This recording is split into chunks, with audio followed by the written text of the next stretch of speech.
គ្រប់គ្នានិយាយថាសម្រស់មិនសំខាន់ទេតែអ្នកស្អាតតែងតែឈ្នះរហូតហើយនេះគឺជាការពិតដែលយើងត្រូវតែទទួលស្គាល់និងឈប់កុហកខ្លួនឯងទៀតពេលណាត់ជួបណាគេម្នាក់យើងចាំបាច់ត្រូវតែស្អាត because a first impression ហ្នឹងវាសំខាន់មែនតើ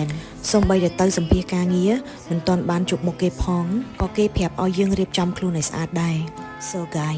រៀនស្រឡាញ់ខ្លួនឯងឲ្យបានច្រើនលើโลกនេះគ្មានណាគេអាក្រក់ទេគ្រាន់តែពេលខ្លះយើងរកខ្លួនឯងអត់ទាន់ឃើញស្គាល់ខ្លួនឯងអត់ទាន់ច្បាស់ឬខ្ជិលប៉ុណ្ណឹងឯងមិនថាយើងអាយុប៉ុន្មានទេ It's never too late to find yourself ប៉ុន្តែត្រូវច្បាស់នឹងខ្លួនឯងដូចគ្នាថាធ្វើទៅអត់ខុសថែខ្លួនឲ្យបានស្អាតផ្ដល់ឲ្យខ្លួនឯងនៅអ្វីដែលយើងមិនទាន់មាន